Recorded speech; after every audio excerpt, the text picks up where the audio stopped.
പക്ഷേ റാദർ ആ ഒരു സമയത്ത് കപ്പിൾസ് ആണെന്നുണ്ടെങ്കിൽ ആ ഒരു ഹോളിഡേ ഏത് പുതിയ രാജ്യത്ത് പോവാം, ഏത് പുതിയ കൺട്രി കവർ ചെയ്യാം. അതായത് നമ്മൾ വെറുതെ ഈ ഇംഗ്ലീഷ് ഗുളികയും കാര്യങ്ങളൊക്കെ കഴിച്ചിട്ട് നമ്മളെ കിഡ്നിക്കാണെങ്കിലും ലോങ് ടേം ആണ് ഓലൊക്കെ നോക്കുന്നത്. നമ്മൾ ഷോർട്ട് ടൈമിൽ എന്തെങ്കിലും നമുക്ക് പെട്ടെന്ന് സുഖം വേണം. പക്ഷെ ബേബി ഉണ്ടായതിനു ശേഷം എനിക്ക് എൻ്റെ പാരൻസിനെയും മിക്കാൻ്റെ പാരൻസിനെയൊക്കെ ഭയങ്കര മിസ് ചെയ്തിരുന്നു. നേരെ മറിച്ച് ഇപ്പൊ നമ്മളൊരു വേറൊരു രാജ്യത്തേക്ക് പോവാണ്, അപ്പൊ നമുക്ക് എനിക്ക് അവളെ ഉള്ളൂ, അവൾക്ക് ഞാനേ ഉള്ളൂ. അപ്പൊ നമുക്ക് കമ്മ്യൂണിക്കേഷൻ ഗ്യാപ്പില്ല. ഇപ്പൊ പ്രഗ്നൻസിന്റെ കേസ് പറഞ്ഞ പോലെ തന്നെ അവിടെ എങ്ങനെയായിരുന്നു ഹോസ്പിറ്റലും കേസും കാര്യങ്ങളൊക്കെ? അവിടെ പോയി നിങ്ങൾ എങ്ങനെയായിരുന്നു അവിടുത്തെ കാര്യങ്ങളൊക്കെ? അവിടെ ഞാൻ 5th മന്തിലാണ് എത്തുന്നത്. അപ്പോൾ നമുക്ക് മെയിൻ സ്കാനിങ് നമ്മൾ 5th മന്തിലാണ്, അനോമലി സ്കാനിങ് പറയും. അപ്പോൾ അതിന് വേണ്ടിയിട്ട് അപ്പോയിൻമെൻറ്റ് കിട്ടില്ല എന്നൊക്കെ കുറേ ആൾക്കാർ പറഞ്ഞു. പക്ഷെ നമ്മളെ എമർജൻസി എത്രത്തോളമാണോ അത്രയും പെട്ടെന്ന് നമുക്ക് അപ്പോയിൻമെൻറ്റ് കിട്ടും. അതായത് ഇപ്പോൾ എനിക്ക് അത്രയും എമർജൻസി ആയിരുന്നു ആ ഒരു സ്കാനിങ്. അപ്പോൾ എല്ലാവരും പറഞ്ഞു എനിക്ക് NHS നമ്പർ ആയിട്ട് വേണ്ടേ, ടൈം എടുക്കും. അങ്ങനെ 1 month 2 month കഴിയും. 1 month 2 month കഴിഞ്ഞിട്ട് 5th മന്ത് സ്കാനിങ് ചെയ്തിട്ട് കാര്യമില്ലല്ലോ. പക്ഷെ എനിക്ക് 1 വീക്കിൻ്റെ ഉള്ളിൽ തന്നെ NHS നമ്പറായി, എൻ്റെ സ്കാനിങ്ങും കാര്യങ്ങളും ആയി. അപ്പം മുതൽ തന്നെ ഭയങ്കര ഒരു പോസിറ്റീവായിട്ട് തോന്നി. അതായത് ഓക്കെ എല്ലാം ഓക്കെ ആണ്. ഹെൽത്ത് കെയർ സിസ്റ്റം തന്നെ നമുക്ക് ഓക്കെ ആയി കാണുന്നു എല്ലാം. കാരണം അവിടുത്തെ മിഡ്വൈഫ്സ് എന്താ പറയാ, ഭയങ്കര സ്വീറ്റ് ആണ് എല്ലാവരും. മിഡ്വൈഫ്സ് എന്ന് പറയാം. അവിടെ നമ്മളെ ചെക്ക് ചെയ്യുക പ്രഗ്നൻസിന് ഒരു കോംപ്ലിക്കേഷൻസും ഇല്ലെങ്കിൽ മിഡ് വൈഫ്സ് ആണ് ചെക്ക് ചെയ്യുക. നല്ല റിസ്ക് ഉള്ള പ്രഗ്നൻസി അല്ല, പക്ഷെ നോളജ് ഉള്ള ആൾക്കാർ, കുറച്ചും കൂടി നോളജ്, നഴ്സിനേക്കാൾ കുറച്ചും കൂടി പ്രഗ്നൻസിനെ പറ്റിയിട്ട് നോളജ് ഉള്ള ആൾക്കാരാണ് മിഡ് വൈഫ്. അപ്പോൾ എന്തെങ്കിലും റിസ്ക് ഉണ്ടെങ്കിൽ അതിൽ ഡോക്ടർക്ക് റെക്കമെൻഡ് ചെയ്യുള്ളൂ. അതുവരെ നമ്മൾ 9 months വരെ മിഡ് വൈഫാണ് നോക്കുക. അതൊക്കെ ഭയങ്കര സ്മൂത്ത് ആയിരുന്നു എല്ലാ കാര്യങ്ങളും. എല്ലാത്തിനും അതായത് ഹസ്ബൻഡിന്റെ അതായത് പ്രസൻസ് ഇമ്പോർട്ടന്റ് ആണ് എല്ലാ സ്റ്റേജിലും, നിർബന്ധമാണ്. ഇപ്പൊ നമ്മള് ഹസ്ബൻഡ് നമ്മളൊപ്പം ഒരു സ്കാനിങ്ങിനോ എന്തിനെങ്കിലും വന്നിട്ടില്ല എന്നുണ്ടെങ്കിൽ നമ്മളടുത്ത് ചോദിക്കും എന്താണ് റീസൺ, ഹസ്ബൻഡ് വരാതിരിക്കാൻ കാരണം എന്താണ്, എന്തെങ്കിലും കോംപ്ലിക്കേഷൻസ് ഉണ്ടോ ഹസ്ബൻഡും നിങ്ങളും തമ്മിലുള്ള റിലേഷനിൽ. അതൊക്കെയാണ് വലിയ ഡൗട്ട് ഉണ്ടാവുക നമ്മള് ഒരു സിറ്റിങ്ങിൽ ഹസ്ബൻഡ് വന്നിട്ടില്ല എന്നുണ്ടെങ്കിൽ. പിന്നെ എല്ലാം ത്രൂ ഔട്ട് എവറിത്തിങ് ഹസ്ബൻഡിന്റെ പ്രസൻസ് ഉണ്ട് എന്നുള്ളതാണ് ഏറ്റവും വലിയ പോസിറ്റീവ് അവിടുത്തെ പ്രഗ്നൻസിയിൽ എനിക്ക് ഉണ്ടായത്. അതെനിക്കും തന്നെ ആസ് എ പേരന്റ് എന്ന രീതിയിൽ ഭയങ്കര ഒരു സംഭവമായിരുന്നു കേട്ടോ. പിന്നെ ഒരു ആശ്വാസം അല്ലെങ്കിൽ ആ ഒരു ഫീലിംഗ് ആണല്ലോ ഭയങ്കര. ഇപ്പോ ഇവരെ ഡെലിവറിന്റെ സമയത്തൊക്കെ ഞാനൊക്കെ ഉള്ളിൽ കയറിയിട്ടുണ്ടായിരുന്നു. അതൊക്കെ എന്ന് പറഞ്ഞാൽ നമുക്ക് പുറത്തൊരു രാജ്യം ആയതുകൊണ്ട് വേറെ രക്ഷ ഇല്ലാത്തതുകൊണ്ടും നമുക്ക് കേറി. പക്ഷെ കേറി കഴിഞ്ഞ അനുഭവങ്ങളൊക്കെ എന്നൊക്കെ പറഞ്ഞാല് ഭയങ്കര സംഭവമായിരുന്നു. ഞാൻ ഓൾമോസ്റ്റ് ഒരു 15 days ഒരു 20 days വരെ ഹോസ്പിറ്റലിൽ കടന്നിട്ടുണ്ട്. ഞാനൊക്കെ ഇങ്ങനെ വിചാരിച്ചിരുന്നില്ല ഇനിയിപ്പോ എന്താ ചെയ്യാ, അത്ര ആവും അറിയില്ലല്ലോ, കോസ്റ്റ് എങ്ങനെ ആവും അറിയില്ലല്ലോ. ഓക്കെ, ഹെൽത്ത് സർചാർജിൽ എന്തൊക്കെയോ ഇൻക്ലൂഡ് ആണ് എന്നുള്ള ഒരു നോളജ് ഞങ്ങൾക്കുണ്ട്. പക്ഷെ ഇത്ര ദിവസം 20 days ഒക്കെ ഒരാൾ കടന്നാൽ എന്താകും എന്നുള്ളതൊന്നും ഞങ്ങൾക്ക് അറിയില്ല. പക്ഷെ ഒന്നും ഉണ്ടായില്ല, എല്ലാം ഹെൽത്ത് സർചാർജിൽ ഒന്നും വന്നില്ല, 0. അതായത് ഇവിടെ ഒരു സർജറി ഉണ്ടായിരുന്നു, അതിനൊരു പീക്കോ ഡ്രസ്സിംഗ് എന്ന് പറഞ്ഞ ഡിവൈസ് ഉണ്ടായിരുന്നു. അത് പിടിച്ച് നടക്കണം. അതായത് സർജറി ചെയ്തിട്ട് ആ തുന്ന് കൂട്ടാൻ വേണ്ടി എനിക്ക് പ്രഗ്നൻസി 9th month ആവുമ്പോൾ അപ്പൻഡിസൈറ്റിസ് വന്ന് അങ്ങനെ ഓപ്പൺ സർജറി ചെയ്ത് സ്റ്റിച്ച് പൊട്ടി, അങ്ങനത്തെ കുറെ കോംപ്ലിക്കേഷൻസ് ആയി. ആ ഒരു പീക്കോ ഡ്രസ്സിങ്ങിന്റെ റേറ്റ് എന്ന് പറയുന്നത് ഓൾമോസ്റ്റ് ഗൂഗിൾ ചെയ്ത് നോക്കിയപ്പോൾ ഓൾമോസ്റ്റ് അങ്ങനത്തെ ഒരു 10-20 ഞാൻ ചേഞ്ച് ചെയ്തിട്ടുണ്ടാവും. ആ ഒരു സെയിം സാധനം. അപ്പൊ 40,000 into 10 നമുക്ക്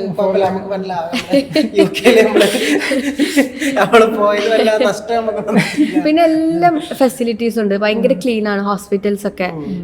3 times ഫുഡ്. പിന്നെ ഇക്കാക്ക് ഞാൻ റിക്വസ്റ്റ് ചെയ്തതാണ്, ആ ഒരു സമയത്ത് കോവിഡ് ആയതുകൊണ്ട് പാർട്ട്ണർക്കൊപ്പം നിൽക്കാൻ പറ്റിയിരുന്നില്ല. പക്ഷെ ഞാൻ റിക്വസ്റ്റ് ചെയ്തപ്പോൾ ഒരു ഞങ്ങൾ വേറെ റൂമിലേക്ക് മാറ്റി ഇക്കാക്ക് ഒപ്പം നിൽക്കാനുള്ള രീതിയിലൊക്കെ ആക്കി. എല്ലാം ഭയങ്കര ആൾക്കാർ ഭയങ്കര കൺസിഡറിങ് ആണ്, സ്വീറ്റ് ആണ് ഇവിടുത്തെ അതായത് ആ ഒരു സംഭവമൊക്കെ സ്വീറ്റ് ആണ്. പിന്നെ ഈ ഒരു NHS സിസ്റ്റത്തിൽ നമുക്ക് ബാഡായിട്ട് തോന്നിയിട്ടില്ല കാര്യം. നമുക്ക് ചെറുതായിട്ട് ഇപ്പൊ നമ്മുടെ നാട്ടിൽ വല്ല പനി എന്തെങ്കിലും വന്നാൽ നമ്മൾ ഹോസ്പിറ്റലിൽ പോകും. നമ്മുടെ നാട്ടിലത്തെ ഒരു സിസ്റ്റം അങ്ങനെയാണ്. ആ ഒരു പോക്ക് നമുക്ക് ചെറിയൊരു പനി വന്നാൽ അതിനൊന്നും അവിടെ കൊണ്ടുപോയി ഹോസ്പിറ്റലിൽ കാണിക്കാൻ പറ്റില്ല. കാര്യമില്ല, ഒരു വരണ്ടെന്ന് പറയാം. അതായത് ഇതിന് വരേണ്ട ആവശ്യമില്ല, മനസ്സിലായോ? നമ്മള് ഇപ്പൊ പെട്ടെന്ന് ഓർമ്മ വരുന്ന സംഭവം ആയുന് ലാസ്റ്റ് ഒരു എമർജൻസി ബേബിക്ക് ഒരു പനി വന്നു. അതില് നമ്മള് ഓൾക്ക് പനി വന്നു എന്ന് പറഞ്ഞാൽ പുതിയ പേരൻസ് ആണല്ലോ, നമുക്ക് പെട്ടെന്ന് കഴിയൂല. അപ്പൊ നമ്മള് എമർജൻസിയിലൊക്കെ വിളിച്ചിട്ട് അവിടെ പോയപ്പോ ഒരു എന്താ പറഞ്ഞു പറ്റ പുച്ഛിച്ചു. എന്താ ഇത്ര ഡിഗ്രി ഉള്ളു, വരേണ്ട ആവശ്യമില്ല. ആ ഒരു രീതിയില് കുട്ടിക്ക് ഒരിക്കലും മരുന്ന് കൊടുക്കരുത് എന്നുള്ളതാണ് ഓരോ പോളിസി.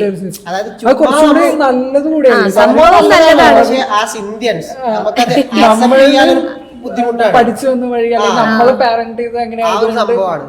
പക്ഷെ നമ്മൾ ആക്സെപ്റ്റ് ചെയ്യൂല, നമ്മൾ അതിനെ പറ്റി കുറ്റം പറഞ്ഞേ നടക്കുള്ളൂ. NHS സിസ്റ്റത്തിൽ നമുക്ക് പറ്റില്ല, എന്തുണ്ടെങ്കിലും ഒരു പാരാസിറ്റമോളേ തരുള്ളൂ.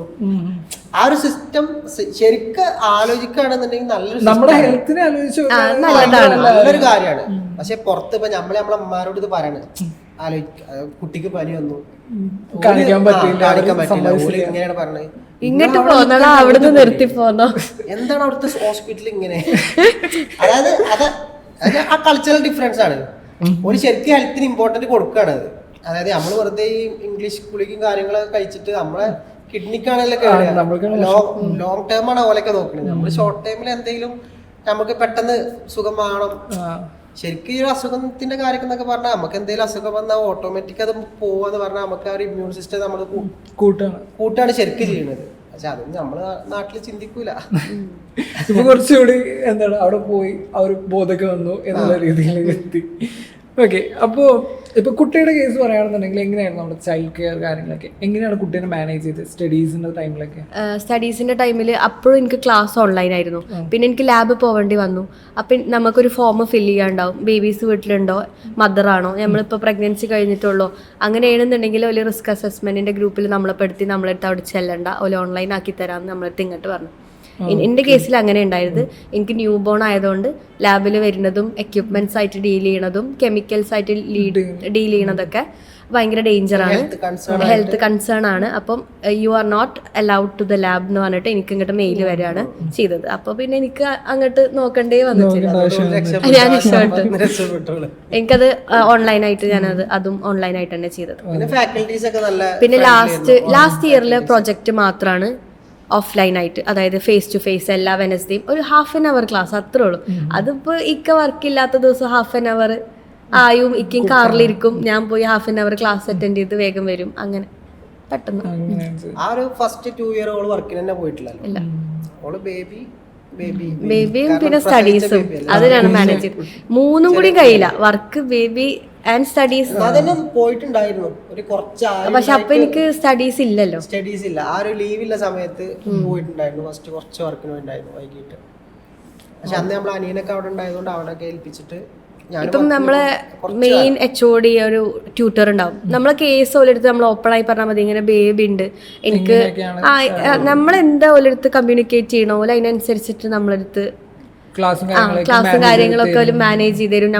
നമുക്ക് കുറെ ഗ്രൂപ്പുകൾ ഉണ്ടാവും, ആ ഗ്രൂപ്പിൽ ഏതിലാണോ നീക്കാന്റെ ജോബ് കഴിഞ്ഞിട്ടുള്ള ആ ടൈമിൽ ആക്കി തരും. അങ്ങനെ എല്ലാം അഡ്ജസ്റ്റ് ചെയ്ത് സംഭവം അവിടുത്തെ ഒരു സിസ്റ്റം ഇങ്ങനെയാണ്. നമ്മള് ഓപ്പണായി പറയാനൊരു മനസ്സ് നമുക്ക് വേണം. നമ്മുടെ പ്രശ്നങ്ങൾ കറക്റ്റ് പറഞ്ഞു കൊടുത്താൽ ഓൾക്ക് മനസ്സിലായാല് ഓല് കറക്റ്റ് നമുക്ക് അതിനുള്ള സൊല്യൂഷൻ ഓല് ചെയ്തു തരും.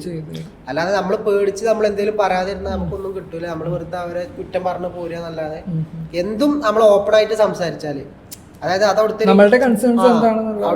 ആ ഒരു ഇംഗ്ലണ്ടുകാരുടെ ഒരു ഇതാണ്. അതായത് എനിക്കൊരു അഡ്വാൻറ്റേജ് ആയി തോന്നിയ ഒരു കാര്യമാണ്. എന്തുണ്ടെങ്കിലും നമ്മൾ സംസാരിച്ച, അല്ലാതെ അവരൊന്നും സംസാരിക്കില്ല, പക്ഷെ നമ്മൾ സംസാരിച്ച് തുടങ്ങി അവർക്ക് പെട്ടെന്ന് നമ്മളുമായി അറ്റാച്ച്മെന്റ് ഫീലിങ്സ് കിട്ടും. ഞാൻ വർക്ക് ചെയ്ത എല്ലാ സ്ഥലത്തും ഇഷ്ടംപോലെ ഫ്രണ്ട്സ് ഉണ്ട്. അതായത് എപ്പോഴും കോണ്ടാക്ട് ചെയ്യുന്ന ഫ്രണ്ട്സ് അല്ല, നമ്മൾ എപ്പോഴും കാണുന്ന വെച്ചാൽ അപ്പോഴാണെന്നുണ്ടെങ്കിലും അവർ നമ്മളെ ഡീൽ ചെയ്യണ ആ ഒരു സംഭവം ഉണ്ടല്ലോ, ഭയങ്കര ഒരു സംഭവം. ഇപ്പൊ ഇവിടെ തന്നെ വർക്ക് ചെയ്തിട്ട് ഇവളൊരു കുറച്ച് കാലം കൊണ്ട് ഒരു സംഖ്യക്ക് ഫ്രണ്ട്സ് ഉണ്ടായിരിക്കണം അവിടെ. ഇവിടെ ഭയങ്കര ഇഷ്ടമായിരുന്നു. അതായത് ആ ഒരു മൊറിസൺ എന്ന് പറഞ്ഞ ആ ഒരു സംഭവം ഉണ്ടല്ലോ, അവിടെ ഫുള്ള് കരച്ചിലും പീച്ചിലൊക്കെ ആയിരുന്നു. അതൊക്കെ നമ്മുടെ ഫെയർവെല്ലിന്റെ സമയത്ത് കരച്ചിലൊക്കെ ആയിരുന്നു. അതായത് എനിക്ക് തോന്നുന്നത് അതൊക്കെ അത്ര അറ്റാച്ച്മെന്റ്, അവർക്ക് സംസാരിച്ചാൽ അത്ര അറ്റാച്ച്ഡ് ആവും, പക്ഷെ അവരെന്നെ തമ്മിൽ സംസാരിക്കൊന്നുമില്ല, മനസ്സിലായോ? അവർ തമ്മിൽ സംസാരിക്കൂല. കാരണം അത് അവിടുത്തെ കൾച്ചർ അങ്ങനെയാണ്. അവരോട് സംസാരിക്കുന്ന ആളോട് ഭയങ്കര അറ്റാച്ച്മെന്റ് ആയിരിക്കും. ചിലപ്പോൾ അവർ തമ്മിൽ സംസാരിക്കുന്നുണ്ടാവില്ല. ആ ഒരു സംഭവമൊക്കെ പറയുകയാണെന്നുണ്ടെങ്കിൽ ഇപ്പോൾ മെല്ലിന്റെ കാര്യം ഒന്ന് എനിക്ക് പറയാൻ താല്പര്യം ഉണ്ടെന്നുണ്ടെങ്കിൽ പറഞ്ഞോ. അതല്ല, നമ്മളിപ്പോൾ ഒരു ജോബിന് കയറുകയാണെങ്കിൽ നമുക്കൊരു സൂപ്പർവൈസർ ഉണ്ടാവും.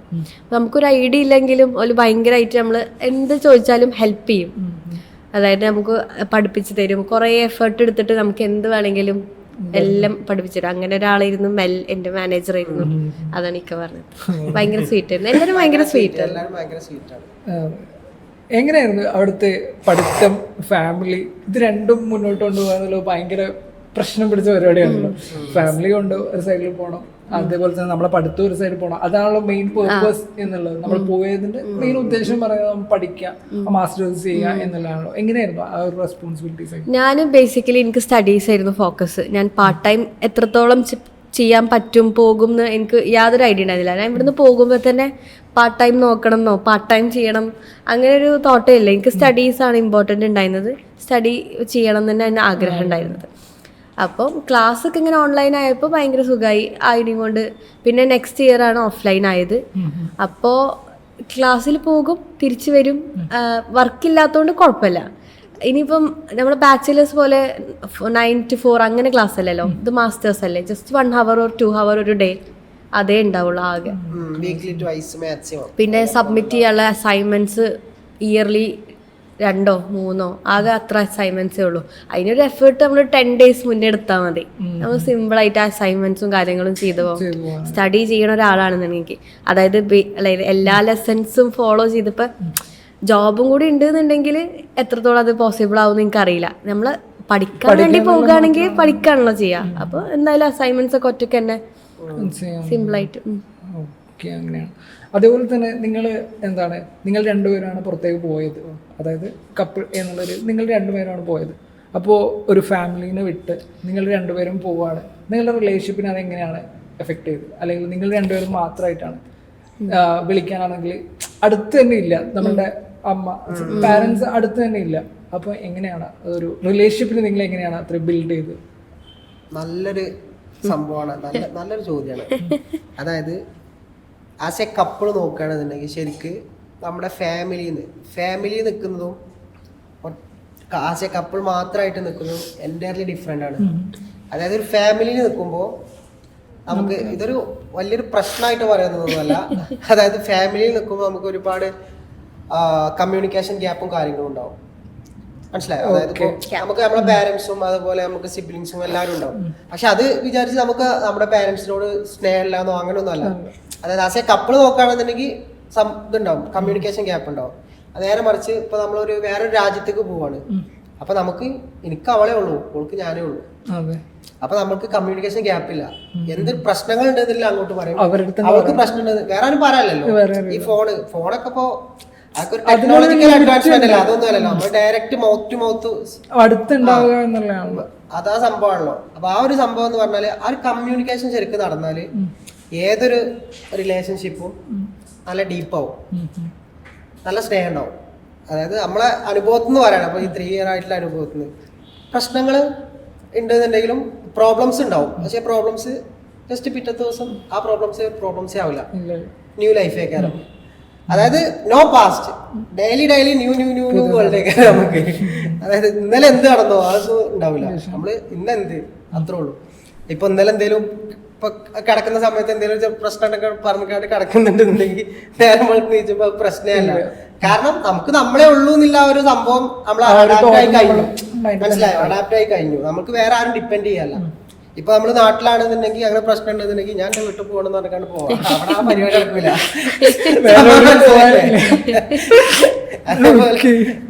ആ ഒരു സംഭവമാണ് അത്. അതായത് അത് ആസ് എ കപ്പിള് ഞങ്ങൾക്ക് ഭയങ്കര അഡ്വാൻറ്റേജ് ആയി തോന്നിയ ഒരു കാര്യമാണ്.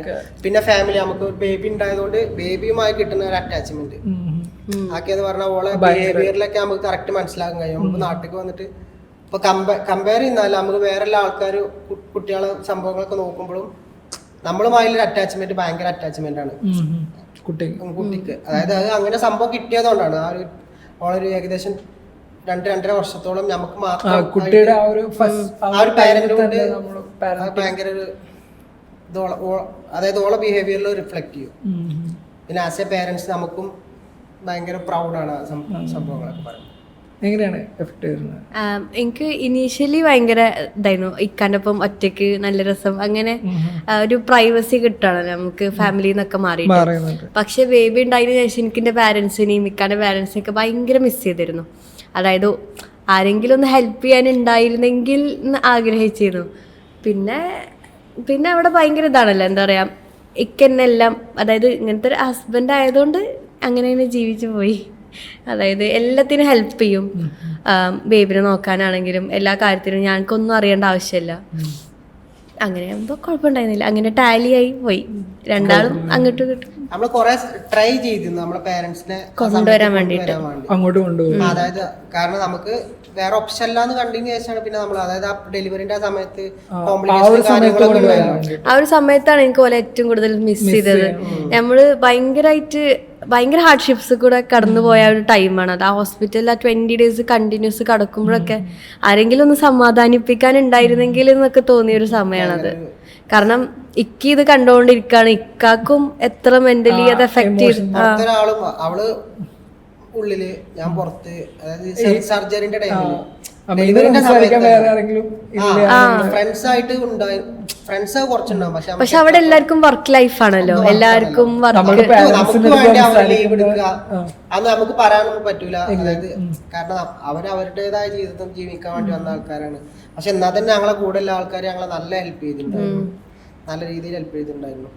നമ്മള് ഒരുപാട് നോക്കിയിട്ടുണ്ടായിരുന്നു ഉമ്മാനും ഉപ്പാനെയും കൊണ്ടുവരാൻ, അതേപോലെ ഡെലിവറിക്ക് ശേഷം വിസിറ്റിംഗ് വിസ ഒക്കെ കൊണ്ടുവരാൻ. പക്ഷെ കുറെ പേപ്പർ വർക്ക് ആയതുകൊണ്ട് അത് ഞാൻ പറഞ്ഞ, ഇപ്പൊ നമുക്ക് നിങ്ങള് മാറ്റ് ഗ്ലോബർ ഒക്കെ ഉണ്ടായതുകൊണ്ട് നമുക്ക് ആ പേപ്പർ വർക്ക് ഒന്നും അറിയേണ്ടി വന്നിട്ടില്ല. പക്ഷെ ഒരു വിസിറ്റിംഗ് വിസക്ക് ഇവർക്ക് തന്നെ അതിന്റെ പിന്നാലെ നടക്കണല്ലോ ഈ പാരന്റ്സിന്. പക്ഷെ അവർക്കൊരു കുറെ വർക്കാണ്, ഇനി നിങ്ങൾ ഇങ്ങോട്ട് വന്നാൽ മതി, ആ ഒരു കൺസെപ്റ്റ് ആയിരുന്നു അവർക്ക്. ഞങ്ങൾ ഇനി അങ്ങോട്ടില്ല, ആ ഒരു പിന്നെ ആ ഒരു കോംപ്ലിക്കേഷൻ ഒക്കെ നമ്മൾ ഡീൽ ചെയ്തു എന്നുള്ളത് ഓൾക്ക് മനസ്സിലായപ്പോൾ മനസ്സിലായി. ഇനിയിപ്പോ നോക്കേണ്ട ആവശ്യം മനസ്സിലായത് കൊണ്ടായിരിക്കണം. പിന്നെ കുഴപ്പമില്ല, നമ്മള് എല്ലാം നമ്മൾ തന്നെ ഡീൽ ചെയ്തു, നമ്മളെ കാര്യങ്ങളൊക്കെ നമ്മൾ തന്നെ നോക്കി. അതൊക്കെ ഭയങ്കര എക്സ്പീരിയൻസ് ആയിരുന്നു. വേറെ രാജ്യത്ത് പോയിട്ട് നമ്മളെ കാര്യങ്ങൾ നമ്മൾ തന്നെ നോക്കാനാവാന്ന് പറഞ്ഞ് ഇപ്പൊ നാട്ടിൽ വന്നതിന് ശേഷം തന്നെ എല്ലാവരും നമ്മളെ കണ്ടാ പറയും നിങ്ങളെ സമ്മതിക്കണം എന്ന് പറഞ്ഞാൽ സത്യം പറഞ്ഞാൽ സമ്മതിക്കണം. അത് നമ്മളെ വീഡിയോസ് തന്നെ, നമ്മളെ യൂട്യൂബിലത്തെ വീഡിയോസ് തന്നെ കണ്ടിട്ട് നമ്മളറിയും നമ്മളെ സമ്മതിക്കണം. വീഡിയോസിൽ ഒരു വീഡിയോ ഞാൻ ചെയ്തിട്ടുണ്ടായിരുന്നു കറക്റ്റ് ആ ഒരു സംഭവം കഴിഞ്ഞ ഉടനെ തന്നെ ഇവിടെ ഡെലിവറിന്റെ ഒക്കെ ഒരു സംഭവമായിട്ട്. അതൊക്കെയെന്ന് പറഞ്ഞാൽ ഞാൻ കരഞ്ഞുകൂടെ ആ വീഡിയോയിൽ ശരിക്കും ഒരു ഡോക്യുമെന്റേഷൻ പോലെയാണ് അത്. അത് കറക്റ്റ് ആ ഒരു ടൈം കഴിഞ്ഞ ഉടനെ തന്നെ ആ ഒരു ഫുൾ സംഭവം പറഞ്ഞ് ഇമോഷനില് ആ ഒരു ഫുൾ കാര്യങ്ങൾ പറയുന്നതാണ്. ആ വീഡിയോ കാണുമ്പോഴാണ് ഞാൻ ഇതിലേക്കൂടെ ഒക്കെ കടന്നു പോയിക്കണല്ലോ എന്ന് എനിക്ക് തന്നെ ഓർമ്മ ഉണ്ടാവും. അതായത് അത് ഞാൻ എന്നോട് എല്ലാരും വിളിച്ച് ചോദിക്കണം, എന്നാ പിന്നെ വേറെ പറയാൻ കരുതിക്കാണ്ട് എന്തായിരുന്നു. കാരണം നാട്ടിലിരിക്കുന്ന ആൾക്കാരെ അവസ്ഥ ഒന്ന് ആലോചിച്ച് നോക്കിയാൽ മതി. അവിടെ സർജറിയാണ്, നമുക്ക് ഒക്കെ അറിയുന്നുണ്ട്. ഇത് അറിയാതെ ഇവിടെയാണെന്നുണ്ടെങ്കിൽ അവർക്ക് അറിയാം, അവർക്ക് ഭയങ്കര ടെൻഷൻ അല്ലേ. അതായത് ഇങ്ങനെ അറിയില്ലേ ഓരോ പ്രശ്നങ്ങൾ അവിടെ ഇതാണ്. ഓരോ ഡെലിവറിന്റെ സമയത്ത് എന്നാൽ തന്നെ നമ്മള് വീട്ടിൽ വിളിച്ച് പറഞ്ഞിട്ടുണ്ടായില്ല, അധികം കോംപ്ലിക്കേഷൻ വീട്ടിൽ വിളിച്ച് പറഞ്ഞിട്ടുണ്ടായില്ല. വിളിച്ച് പറഞ്ഞാൽ നല്ല പാനിക് ആവുന്ന അറിയാം അവർക്ക്. ഒന്നാമത് വീട്ടിലത്തെ ഫസ്റ്റ് പേരക്കുട്ടിയാണ് ഞങ്ങൾ രണ്ടുപേരും വീട്ടിലത്തെ വലിയ മക്കളാണ്. ഞങ്ങളുടെ കുട്ടി എന്ന് പറഞ്ഞാൽ രണ്ട് വീട്ടിലത്തെ ഫസ്റ്റത്തെ പേരക്കുട്ടിയാണ്.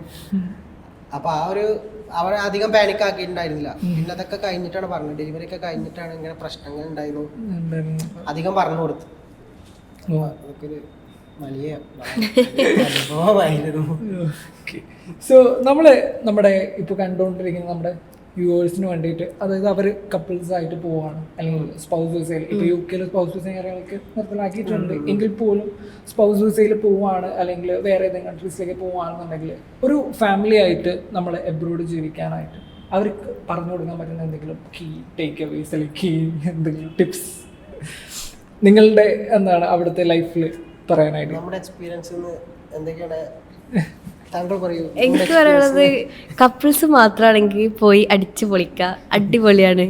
പിന്നെ ഒരു ബേബി ഒക്കെ ആയി കഴിഞ്ഞാൽ അത് എത്രത്തോളം അടിപൊളിയാണെന്നുള്ളത് എനിക്കറിയില്ല. ആസ് എ ഫാമിലി പറയുമ്പോൾ ചൈൽഡ് കെയർ ഒക്കെ ഉണ്ട്. പക്ഷെ നമ്മളിപ്പോ രണ്ടാളും വർക്കിംഗ് ആണെങ്കിൽ ആകെ നമുക്ക് ഒരു വീക്കെൻഡ് വരുമ്പോൾ നമ്മൾ രണ്ടുപേരും ടയേർഡ് ആയിക്കാരം പുറത്ത് പോകണോ വേണ്ടേ ആ ഒരു ക്വസ്റ്റ്യൻ മാർക്ക് ആയിക്കാരം നമ്മൾ മുന്നിലുണ്ടാവുക. പക്ഷേ റാദർ ആ ഒരു സമയത്ത് കപ്പിൾസ് ആണെന്നുണ്ടെങ്കിൽ ആ ഒരു ഹോളിഡേ ഏത് പുതിയ രാജ്യത്ത് പോവാം, ഏത് പുതിയ കൺട്രി കവർ ചെയ്യാം എന്നൊക്കെ ആലോചിക്കാം. അങ്ങനെയൊക്കെ ഞങ്ങൾ പോകുമ്പോൾ പ്ലാൻ ചെയ്തിരുന്നു. ഒരുപാട് കപ്പിൾസ് ഉണ്ട്. അതെ, അടിപൊളിയായിട്ട്. ഇപ്പോഴും അവിടുന്ന് എന്തിനാ വരണേന്ന് ഞങ്ങളടുത്ത് ചോദിച്ച ആൾക്കാരുണ്ട്. നമ്മള് അടിച്ച് പൊളിച്ചുക്കണോ വെച്ചാല് നമ്മളെ കൊണ്ട് പറ്റുന്ന രീതിയിലൊക്കെ നമ്മൾ അടിച്ചു പൊളിച്ചുക്കണു. പക്ഷെ ഞങ്ങള് ഒരുപാട് ഡ്രീംസ് ഉണ്ടായി. ഞങ്ങൾക്ക് ഒരുപാട് രാജ്യങ്ങൾ, അതായത് അങ്ങനത്തെ രാജ്യത്ത് അടുത്തുള്ള രാജ്യങ്ങളിലൊക്കെ പോകണമെന്നുണ്ടായിരുന്നു. പിന്നെ അതൊക്കെ ഈ ബേബിനെ കൊണ്ട് നമുക്ക് ബേബി വന്നാൽ എങ്ങനെയായിരിക്കും ഒരു ഐഡിയ ഉണ്ടാവില്ല. അപ്പൊ നമ്മൾ കുറെ പ്ലാൻ ചെയ്യും. പക്ഷെ ബേബി ജീവിതത്തിൽ വന്നതിന് ശേഷം പിന്നെ ഓളായി ഞങ്ങളെ ലോകം. ചെറിയ കുട്ടിയല്ലേ, പ്രസവിച്ച്. ഇതിനിടയ്ക്ക് പൃഥ്വിരാജിന്റെ ഒരു ഡയലോഗ് ഭയങ്കര ട്രെൻഡിങ് ആയിരുന്നു. അതായത് ആദ്യം നമ്മൾ വിചാരിക്കുക നമ്മള് നമ്മുടെ കൂടെയുള്ള നമ്മുടെ പാർട്ട്ണറാണ് ഭയങ്കര വലുത് എന്നുള്ളതാണ്. പക്ഷെ ഒരു കുട്ടി വന്നു കഴിയുമ്പോ ആണ് നമുക്ക് മനസ്സിലാവുന്നത് അതിലും മാത്രം സ്നേഹിക്കാൻ കഴിയും. അതൊക്കെ സത്യം പറഞ്ഞ ആ വീഡിയോ കണ്ടപ്പോ എനിക്ക് നമ്മളെ കമ്പയർ ചെയ്യാൻ കറക്റ്റ് പറ്റിയിട്ടുണ്ടായിരുന്നു. പിന്നെ ഒരു കീ ടേക്ക് അവേ എന്താ വെച്ചാല് അബ്രോഡ് പോയി പഠിക്കാൻ അറിയുമ്പോൾ നമ്മൾ മാസ്റ്റേഴ്സ് ചെയ്യുമ്പോഴോ PhD ചെയ്യുമ്പോഴേ നമുക്ക് പറ്റുള്ളൂ. അത് കഴിഞ്ഞിട്ട് പിന്നെ കുറേ കഴിഞ്ഞിട്ട് ഒരു രാജ്യത്ത് പോയി പഠിക്കുക, എക്സ്പീരിയൻസ് ചെയ്യുക എന്നുള്ളതൊക്കെ പോസിബിൾ ആണോ അറിയില്ല. അപ്പോൾ നിങ്ങൾക്ക് പറ്റുകയാണെങ്കിൽ അബ്രോഡൊക്കെ പോയി പഠിക്കുക. കാരണം അതൊക്കെ ലൈഫിൽ കിട്ടുന്ന ഒരു എക്സ്പീരിയൻസ് ആണ്, ഒരു ബ്യൂട്ടിഫുൾ എക്സ്പീരിയൻസ് ആണ്. അത് എക്സ്പീരിയൻസ് ചെയ്യുക, അതാണ് എനിക്ക് പറയാനുള്ളത്. ഞങ്ങളത് എക്സ്പീരിയൻസ് ചെയ്തു. അത് നമ്മുടെ എക്സ്പീരിയൻസിന് വേറെ ടൈപ്പ്. എന്നാലും ഒരു അബ്രോഡ് പോയി പഠിക്കുക, മാസ്റ്റേഴ്സ് ചെയ്യുക, പുതിയ കൾച്ചർ, പുതിയ ആൾക്കാര്, പുതിയൊരു ഒരു സ്ഥലം, അതൊരു സംഭവം തന്നെയാണ്. നമ്മളെ മുന്നോട്ടുള്ള ജീവിതത്തിൽ നമുക്ക് ഒരുപാട് ഇൻഫ്ലുവൻസ് ചെയ്യും. ഏതൊരു കാര്യം, അതായത് വേറൊരു രാജ്യത്ത് പോയിട്ടുള്ള ഒരു എക്സ്പീരിയൻസ് ഉണ്ട് എന്നുണ്ടെങ്കിൽ നമുക്ക് കമ്പയർ ചെയ്യാൻ കഴിയും. അപ്പൊ നമുക്ക് ചിലപ്പോൾ ഇത് സില്ലായിട്ട് തോന്നുമ്പോൾ നമ്മൾ റിയാക്ട് ചെയ്യാൻ നിൽക്കൂല. എന്തെങ്കിലും പ്രോബ്ലം വന്നാൽ റിയാക്ട് ചെയ്യാൻ നിൽക്കൂല. അത് നല്ലൊരു ക്വാളിറ്റിയാണ്. അതായത് അതൊക്കെ സിമ്പിളാണ്, നമുക്കറിയാം. അതായത് നമ്മളെ as A India and UK നമ്മൾ കമ്പയർ ചെയ്യാൻ പോലില്ല. കാരണം എനിക്ക് തോന്നുന്നു ഏകദേശം ഇന്ത്യനെ ഒരിക്കലും കുറ്റം പറയാനല്ല, ബട്ട് നമ്മുടെ നാട്ടിലത്തെ പൊളിറ്റിക്സും കാര്യങ്ങളൊക്കെ ആയിരിക്കണം അതിനുള്ള ചാൻസ്. അതായത് ഡെവലപ്മെന്റും കാര്യങ്ങളൊന്നും ഇനി ഒരുപാട് വരാനുണ്ട്. അപ്പൊ നമുക്ക് ചെറിയ കാര്യങ്ങളൊക്കെ ഇപ്പോൾ മൈൻഡ് ചെയ്യാറില്ല സത്യം പറഞ്ഞാൽ. കാരണം നമുക്ക് വേറൊരു എക്സ്പീരിയൻസ് ഉണ്ടായതുകൊണ്ടാണ്. ബട്ട് ഇനി ഒരുപാട് ഡെവലപ്മെന്റ് നമ്മുടെ നാട്ടിൽ ഇനി ഒരുപാട് വന്നുകൊണ്ടിരിക്കുന്നുണ്ട്. അതൊക്കെ നമുക്ക് നല്ല പോസിറ്റീവായിട്ട് വന്നുകൊണ്ടിരിക്കാനുള്ള മെയിൻ കാരണം എന്ന് പറയുന്നത് ഇപ്പോ നിങ്ങളെ പോലുള്ള സ്റ്റുഡൻസ് അവിടെ പോയി കുറെ കാര്യങ്ങൾ പഠിക്കുകയാണല്ലോ, പുതിയ കാര്യങ്ങൾ.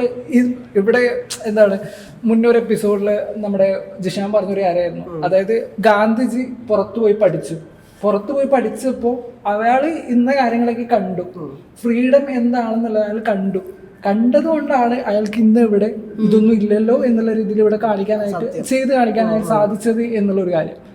ആ ഒരു കാര്യം തന്നെയല്ലേ. അതായത് നമുക്ക് അവിടെ പോയി പഠിച്ച് അവിടുത്തെ എക്സ്പീരിയൻസ് ഒക്കെ കണ്ട് ഓക്കെ ഇത്രയും ഡെവലപ്മെന്റ്സ് നമ്മുടെ കൺട്രിയിൽ ഇനി വരാനുണ്ട്, ആ വരാൻ വേണ്ടിയിട്ട് നമ്മൾ എന്തെങ്കിലുമൊക്കെ ചെയ്യണം. അതിന്റെ പ്ലാൻസ് ഒക്കെ നമ്മൾ ചെയ്യുന്നു. നമ്മൾ എന്തെങ്കിലും ചെയ്യണം എന്ന് പറഞ്ഞാൽ നമ്മൾ ഇറങ്ങി ചെയ്യണം. നമ്മൾ ഓരോരുത്തരും ഇറങ്ങി ചെയ്യണം. അതായത് ഇപ്പോ എനിക്കൊരുപാട് എക്സ്പീരിയൻസ് ഉണ്ട്. എനിക്ക് നമ്മുടെ നാട്ടില് ഒരുപാട് സംഭവങ്ങൾ ഇനി വരണം എന്ന് ആഗ്രഹമുള്ള ഒരുപാട് വിഷനറി ആയിക്കാണ്ടാണ് ഞാൻ നാട്ടിൽ വന്നത്.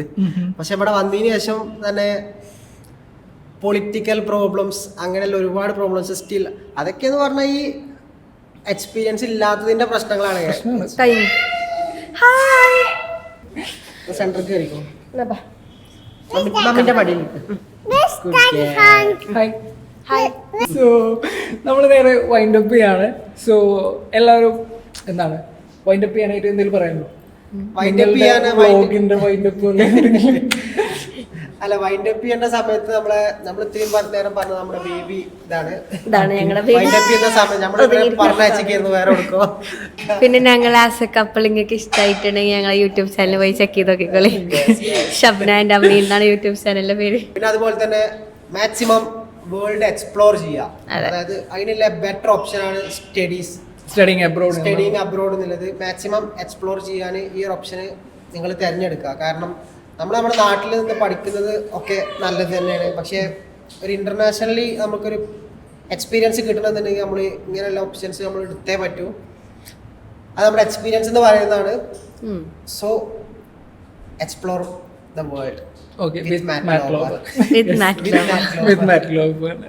So, thank you so much, guys. നമ്മുടെ എപ്പിസോഡ് സ്പെഷ്യൽ എപ്പിസോഡിന് ഗസ്റ്റ് ആയിട്ട് വന്ന Ameen and Shabna. So, thank you so much, guys. Thank you so much. Thank you.